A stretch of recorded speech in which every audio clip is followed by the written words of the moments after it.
I'm going to give you context for Fort Worth. And I want to start with the world, the globe. If you look at this chart, this is from a friend of mine, Gina Zerlo, Center for Global Christianity at Gordon Conwell, Study for Global Christianity at Gordon Conwell. If you look at the green line, that represents the growth of those who follow Jesus in Africa. It's crazy. This is from the early 20th century, projected out to 2050. If you look at the dark orange line, that's North America. We're not losing. So the number of Christians will probably continue to grow. That's because Christians like to have babies. And so that's largely population growth through birth rates. But this graph tells a story that this isn't just about population and growth numbers. This is a dynamic of what is happening around the world. And when we say the nations are coming here to cities like North America or cities like Fort Worth, when we're talking about Ladera, which is 15 minutes up the road from here, and you've got refugees, you're not talking about just the nations coming here to be reached. You're talking about the nations coming here to reach people. 1 in 4 immigrants that come to the United States are already Jesus followers. And so global Christianity just changes how we approach this thing called mission in North America, but specifically in cities like Fort Worth. And so in some ways, and I won't get into this, but some of our models of thinking about missions are still very colonial. And so we're constantly struggling through how do we break out of a colonial mindset when we're talking about missions, even in our own city. And so these are dynamics that I want us to wrestle with as we're talking about what does it look like to create a city network that's reflective of the actual dynamics of what God is doing in a city like Fort Worth. And I think it's really important, especially for a long time. The growth has slowed over the last 10 years, the growth has slowed, but there was a huge growth in all Texas cities, Metroplex here, Austin, Houston. And that growth primarily has been through transplants and also through immigration. But I want you to look at, this is Pew Research's latest projections on the share of religions, and they project it out to 2070. Now, they're really smart people. They know how to do statistics, so they have a pretty accurate read of this. They offer 4 scenarios of what the percentage of Christianity is going to look like. Now, again, that's, it's hard to tell who's really a Christian in these types of things, right? Because somebody might identify as a Christian, but they don't necessarily have very, biblical beliefs. But, for the purposes of research, this is how they project it out. The first case scenario that they offer here is if switching means like somebody becomes a Christian or becomes atheist or something like that. So they say if switching continues at the current rates, Christians would lose a majority by 2060, which isn't very far ahead. That's 38 years. And but in 2070, it would still be the largest religious group. So this is basically status quo. So if things continue on, in a sense, this is status quo. So we're currently roughly around 56% of the population. And then by 2070, we would become less than half, but still the majority. This is, again, status quo. Now, but the closer reality is that these current rates are actually accelerating. So the rate of switching, so you know this about millennials already. So 34% of millennials are non-religious. And so we already know that the rates of switching are fast. But if there were some breaks involved, if you planted a couple of churches, if there was some church revitalization that was happening, if you were witnessing to your friends, those are the breaks, then you would see this happen. So this is closer to what's going to be the reality. which by the time you get to 2070, and I'm not trying to scare anybody, I'm not saying the sky is falling, I'm trying to explain a dynamic, all right? Then Christianity, or those who identify as Christians, and again, I don't always associate somebody who says I'm a Christian with a Jesus follower. You guys understand all that, right? But the percentage of affiliation falls to about 39%. If there are no brakes applied, then obviously it happens faster. So this is if we become apathetic about our job. If we are kind of like, you know what, I'm good. Let's just make sure our church is healthy. Which is not. I mean, that's a really important baseline. But if we don't feel like some urgency. Now, when I say urgency, don't hear me say anxiousness. But when I say urgency, it's a right-sized holy ambition. But if we don't sense that, then this is potentially, the outcome. The fourth scenario they project is if all switching came to cease and we just all continue to do exactly what we're doing, then we can kind of maintain this in its plateau. But what's interesting to me is the way that Pew projects this out is there is no scenario with those who identify as Christian that population is growing. Isn't that interesting? There's no scenario. Based on their projections, their numbers, what they've been studying for decades, no scenario in which those who follow Jesus. Now, again, the numbers of people will continue to grow because we'll continue to have children, you'll continue to witness to your neighbors, but the acceleration of that is not enough that we will ever see an upwards. We will not see the African J curve, right? And I'm not an alarmist, but this is a dynamic, and this is a healthy tension for us to grapple with, right? It's the reality. If you have high cholesterol, don't be alarmed. You just need to know that's a dynamic that you have to navigate. And this is a dynamic that we need to navigate.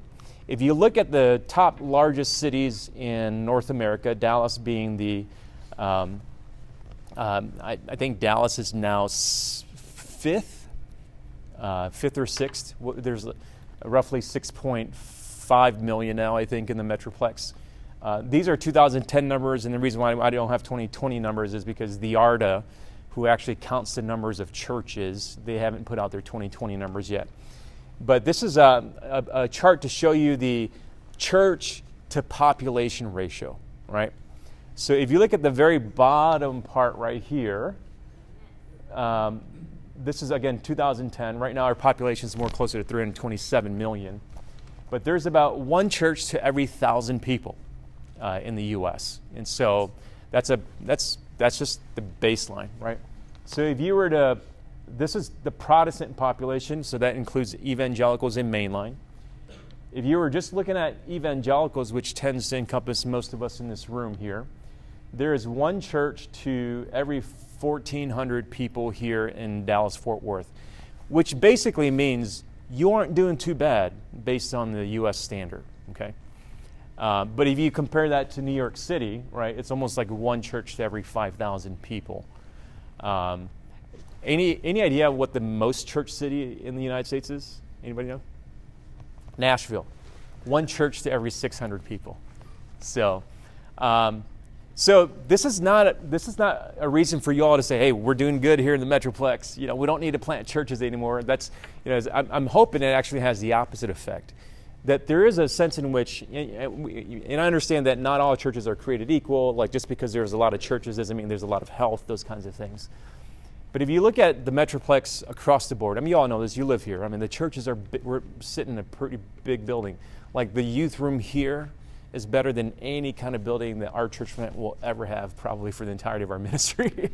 So there's a concentration of resources and a brain trust in the DFW area that should mean something for the rest of North America, right? There's something here.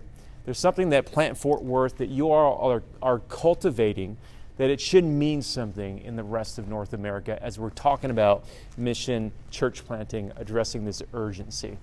And I'm just helping you to give you kind of some framing for for our discussion around why we need to invest in city networks. Back in 2014, Lifeway did a research project to try to track the numbers of churches started and the numbers of churches closed. And they found out that in 2014, which, by the way, was a killer year for church planting. If you look at modern church planting in our time, you have this boom in the early 2000s. That was when Ben and I came into church planting, and we planted our churches in that time. And there was a huge boom. By the time you get to 2014, there's a bit of this you hit the climax, maybe starting to curve down a little bit. But that was a really good year for church planting. But we also saw 3,700 churches closed, so we net gained about 300 churches that year. Now that doesn't tell you a lot. I mean, that doesn't tell you the story. But that just helps you to understand how are we doing when it comes to a net gain of churches. You got to think about this. Every church is like an outpost of evangelism to reach a new community, right? But look what happens in 2019. This is pre-pandemic. We close 4,000 churches, and we plant, 4,500 churches, and we plant 3,000 churches. And I should say in that 4,500 is probably also a lot of church plants that, in a sense, didn't make it, right? But it's also a lot of legacy churches that finally said it's time for us to close the door. Which churches have a life cycle. Sometimes it's good, right?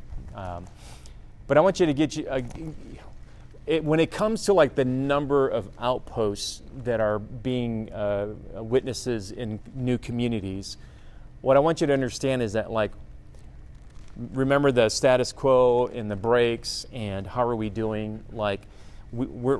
We haven't figured out how to put the brakes on yet.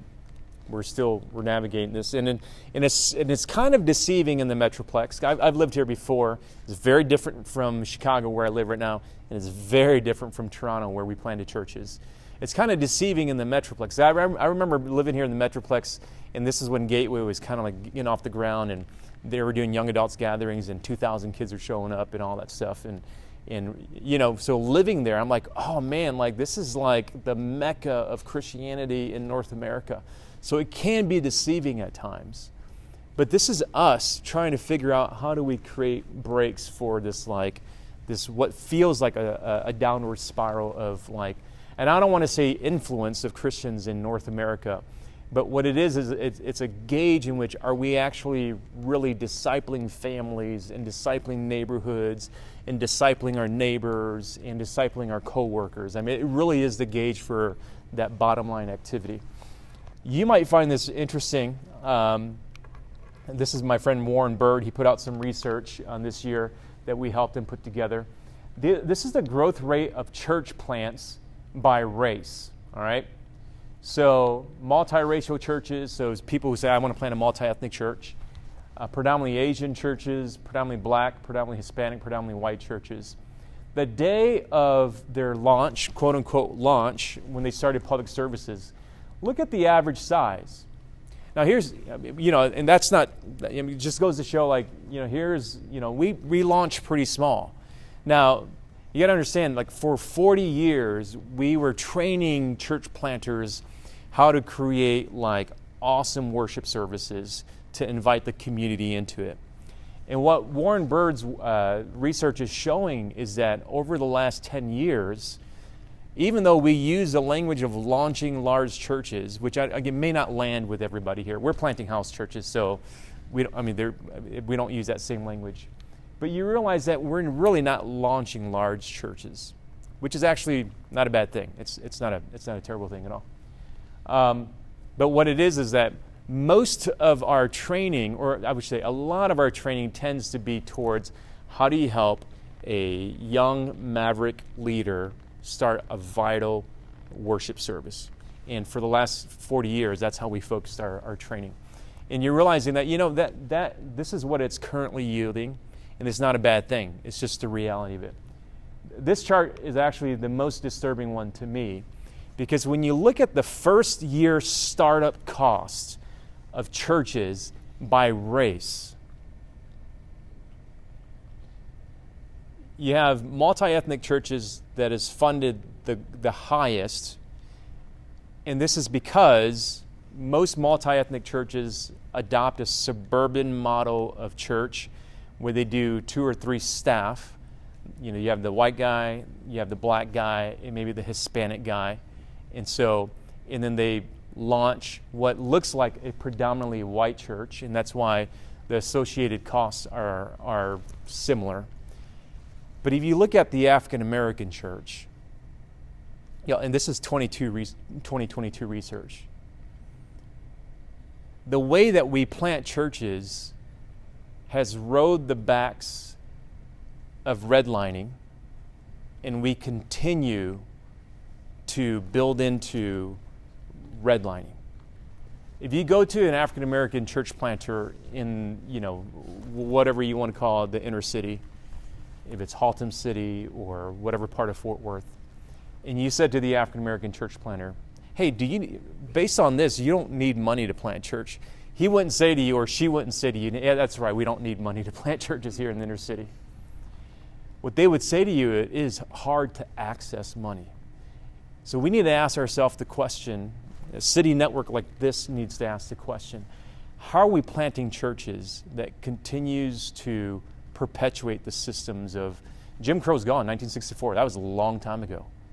But this is 2022, that our church planting models still reflect the shadows, and maybe not the shadows, but the well-pronounced red line districts of our city. And so this is something for us to really grapple. This is something for you all to really think about as we're talking about, not just financially. There's a system underneath here that we need to get underneath to better understand this dynamic. And this is hard work, because this is more than, I'll say it this way.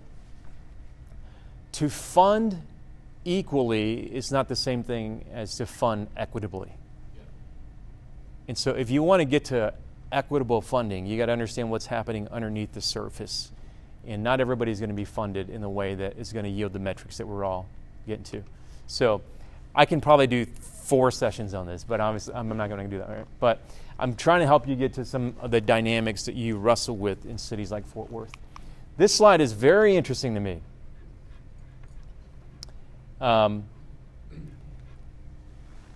When we were planting, makes it sound like we're so old. I'm only 42.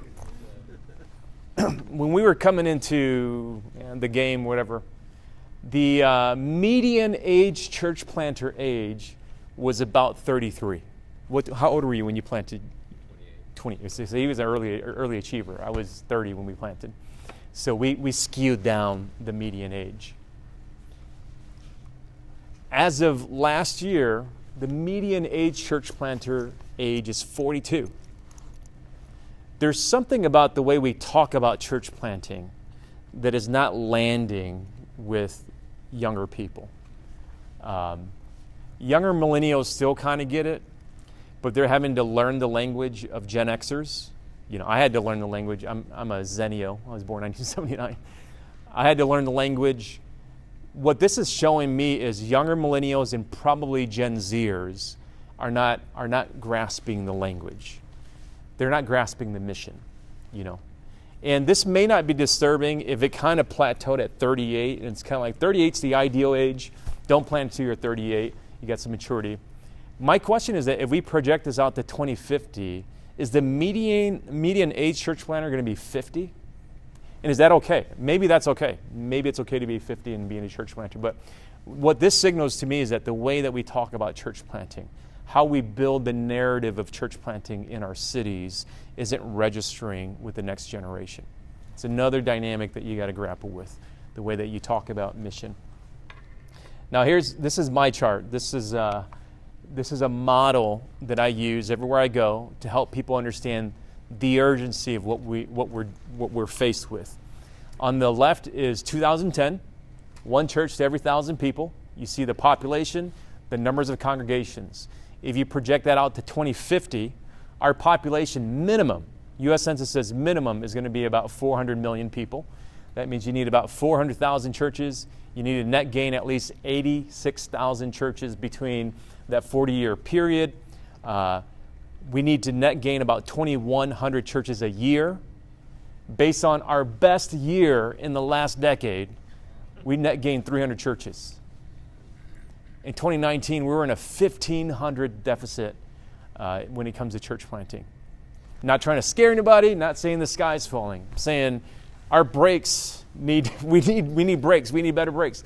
And what's alarming to me, if there's any alarm in this, because this is a young, youthful room. I was in Houston, and the average guy looked older than me, and I do say guy. There weren't very many. But I was in a room full of denominational leaders. And if we continue on with status quo, and when I say status quo, like the way we talk about missions, and you got to become a church planter, and you got to become a pastor and do seminary and all these stuff, which we don't need less of, we might need more of, but we also need more of other things as well. But if we only talk about mission in the same way that we're talking about, what happens is that we are now leaving an increasing burden for the next generation to figure this out. It's almost an injustice that we don't feel this urgency to do something different. Because by the time you get to 2050, you're going to have somebody who's my age or some of your all's age, and they have this impossible task at that point. And so there's something about this season that we're in that's really, really important. I've got a couple slides I'm going to advance through. What we do or don't do now directly affects 2050. Do you know the year that we're supposed to get hoverboards? 2015. We're really bad at telling the future. That's how I look like by the time we get to 2050. Paul Sappho, who's a futurist out of Stanford, he says, you have to look twice as far back into the past if you want to understand the future. If you want to understand the next 20 years, you got to look back the last 40 years. And to me, when I think about the last 40 years, I think about this man. You mentioned him earlier, Rick Warren.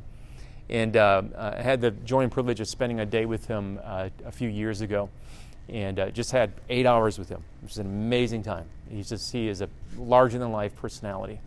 And I want to honor him, and he's a hero of mine, and he is to have 43 years of ministry almost without any kind of controversy is an amazing feat for something like that. He started his church in 1980, when church starting looked like this in 1980. And 43 years of faithful ministry. They just transitioned the senior leadership role. Now, he's going to keep doing ministry. He's not retired, right? But he's not leading Saddleback anymore. But if you look at this, we are closer to 2050 than to when Rick Warren planted Saddleback. This impossible task of churching North America, we're closer to that reality than to when Saddleback was planted. And I want us to understand the expediency and the urgency of kind of this oncoming dynamic that we're experiencing really fast here. He's a really nice guy. I was showing this picture to some folks a few weeks ago, and we were just taking a picture, and he's very fun and playful. And but at this point, he had already decided that he was going to have a succession plan. I don't think Andy was named yet at the time, which Andy, I think he was here in Fort Worth at some point, I thought. Andy Wood is the next pastor of Saddleback. But I also looked at this picture and thought, the age of launching like churches like this, we're kind of like entering into a new age. We don't need less churches like Doxology. We need more. I actually think we need more. But the age when church planting was defined by churches like Doxology, that's past. And so you can call that whatever you want to call it, church growth or whatever it is, church launching. But that story is expiring. And the one that I think is really emerging as the narrative that's overtaking church growth is city reaching. And it's a part of the conversation that I think Plant Fort Worth is trying to get at here, is city reaching. Part of the reason why it'll take a while for us to really understand, like, what is the usefulness of something like Plant Fort Worth? Why should your church invest in this? As somebody who is thinking about ministry, why should you invest not just in your local church, but in a collaboration of like-minded people for the future? It's because there's a tipping point that needs to happen when it comes to, do we keep doing what Rick Warren did an amazing job and pioneered 40 years ago, or do we need to do something that's drastically different so there's a fighting chance for the next generation? And so, and there's it's kind of explained by this looks like my 4-year-old banging on the keyboard. This is a formula that talks about you need a 10% tipping point. You need 10% of your churches in Fort Worth to agree that we need to focus on city reaching in order for eventually to become the idea. If the idea is still, by and large, every church for themselves and grow as fast as you can, then you'll never get to this new narrative that we need to do something drastically different. Does that make sense to you all? If we still operate every church for themselves and we need to all grow individually, we will never surpass the idea that got us here. And we'll never give the next generation a fighting chance for what it looks like to be faithful church planters and missionaries for the next generation. And I won't explain too much, but this is actually a lot of science and sociology that goes into this 10% tipping point. Eventually, Malcolm Gladwell writes a book called Tipping Point, and he bases a lot of his theory on this. But I'm going to take you through some things. City reaching movements ask, how can Christians and churches be part and parcel to the flourishing of our city? Which means church planters asked and answer the question, what does it mean for new Christians and new churches to flourish in the city as they play their role in a city movement? So it's a larger framework. You don't do away with like growing local churches. You still need to account for that. As a matter of fact, it's the intersection of things like church growth and church planting, but also with holistic ministry. So what's happening through World Relief here, what's happening through other, there's Traffic 911 here that I was involved with when I was still here. All that, but it's an integration of that. And then also what the civic leaders are planning to do here in Fort Worth. What are your civic leaders thinking about? They already have the next decade planned out. Do your pastors understand how they plan to grow the city? Who's coming into the city? And so when you intersect these three things, you actually get a dynamic which is more like city reaching than it is church growth, right? So we're not saying get away from church growth. We're saying let's put that into context. And that's just one of the intersections of what really ends up being city reaching. The current motto, the pandemic was completely apocalyptic and catalytic for this. Now, for some people, they discovered collaboration in the midst of the pandemic. For most churches, they're going to roll that back and they're going to come back to every church for themselves. Many churches are actually going to press into collaboration and they're going to realize this is actually the way to move forward. Now, in a city like Fort Worth, this is the basic state of church planting in a city like Fort Worth. So this may mean nothing to you, but to folks like Ben and others, they understand exactly what this chart means. We got to get a bunch of people to fill our internships, become residents. Met with some amazing residents this morning. Assess them, train them, pop out a couple of churches. That's kind of the plan. And in a year, if you're really good, you might have 12 candidates. You might pass 75% of them. And after 4 years, I'm sorry, probably only 7 out of the 12 will be around. But hey, this is exactly what happens. You actually end up, if you reach about 60 people per church plant over the 4 years, you're doing pretty good. You would have reached at least 420 new believers through that cohort of church planters. This is not bad. But this is status quo. Like if we just do what we're doing, which is amazing, this is a good thing. But if we just keep doing this, and the temptation is, how do we make this bigger? How do we make the pipeline bigger? Then what we end up doing is like we're achieving status quo.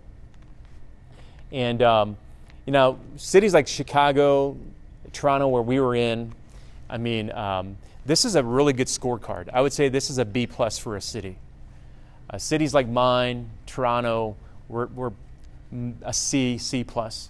I don't know how to grade Fort Worth. Maybe I'm going to say you all are like B+, A- or A-. But part of it is we have to change the scorecard. Like we have to change the way that we think about the scorecard. It's not just about how do we develop, a pipeline and get a bunch of people and push them out as widgets. How do we go beyond that? Now, I don't have the answer. I'm not a prophet. I work for a nonprofit. I don't make a lot of profit, so I don't have an answer for you. But what I want to do is I want to propose something that has been emerging for the last 20 years, and I want to give more prominence to it, so that at least if you can name it, then you can actually build upon it. And this is what I want to help you do, is as you're thinking about, if you're a local church pastor and you're thinking about becoming a church planting church, if you're a young leader and you're thinking about eventually I want to be a church planter, or if you're just in ministry and you're thinking about how can I support church planting, I want us to kind of get around this idea that we need to develop a platform for city reaching. Now, when I say platform, not like that stage, think platform like Airbnb. Airbnb is a platform. Last night when my wife and I got in, we didn't go to Avis, we didn't go to Hertz, we went to a car that a person named Kendo dropped off for us, and I connected to Kendo through Turo. And I'm driving an amazing Land Rover that I couldn't afford on my salary for one day because of the goodness of Kendo. Turo is a platform that democratizes and decentralizes what people have so that they can do something, right? And so instead of like filling a pipeline to develop church planter widgets, that sounds condescending. I'm not trying to be condescending. We need to really think long and hard, and we're getting there. We're 20 years into this idea. We have an iteration of this. We need to build on it. But how do we develop a platform? So something like Plant Fort Worth or something like it. And what the major difference is, you notice here, you're not pulling people into your pipeline. You're honoring that, hey, so-and-so is a school teacher. Hey, so-and-so leads a parachurch ministry. Hey, so-and-so leads a nonprofit. And you honor the work of God that's happening in those spaces. And you're helping them brainstorm their little mini pipeline to develop their faith communities. And what happens here is that you actually, we use this language of indigenous leaders, it's, to a certain generation, it's not condescending. To an emerging generation, indigenous can be condescending. But you have local leaders that are coming through a discipleship process that leads to faith communities that in this system, they would have never imagined themselves in, right? So I'm not proposing a clear-cut model, but what I'm saying is that if we're going to give the next generation a fighting chance at being able to really be Jesus in our culture without feeling like they're exiles and they're ostracized. And this is my biggest concern, and I may have to stop after this. But my biggest concern is that if we don't flip the paradigm, we will continue to build mission on culture wars. So we create like this enemy. The enemy could be somebody who votes differently than you, somebody who has a different like theological belief than you, and that becomes the motivation for how people are like imagining mission. Like our cities are so dark, we need to take back our city. Like that probably doesn't animate a whole bunch of you, but like for some of us growing up in church planting, that was the narrative. Like, Dallas is a dark city. Like we got to take it back for Jesus, and that became the language. And I don't think we can use that language. But if we don't think about more innovative ways to rethink mission, we're going to default back to this decline narrative that this country is so dark. And then we have all the stats to prove that, right? Well, it kind of shows that downward trajectory. And so part of this is releasing the imagination. Think democratizing, decentralizing mission in the gospel so that more people can play. And that's really kind of the idea. So a big part of the big shift will have to be in networks like Plant Fort Worth, as you're kind of shifting the focus on not just church growth, but how do we reach our city? How do we actually develop platforms that are effective at releasing young women and men to reach their city? You don't get rid of all these different models, mega, multi-site, multi-ethnic, missional, micro, and the new thing is meta now, like, digital church. You have to reframe those in a broader context of city reaching. So we don't do away with large churches. We don't do away with facilities. You rethink it and repurpose it. How is Doxology Bible, any staffers here from Doxology Bible? How is this a hub for missions? And I'm sure that's your heart. That's what you're thinking through. It's probably why you hired Trevor. Is how is this primarily a hub for missionaries, right? Every segment of the city. In every segment of the city. And so there's something about the reframing of the mega that has to leave this framework and has to enter into this framework. And here's the good thing, it's happening, but we have to be able to name it in order to intentionally build upon it. And I think we need enough churches in a region like Fort Worth to say, hey, this is our goal in the city. We have a common scorecard, and once you start moving that, you'll get to a tipping point in terms of developing a city network.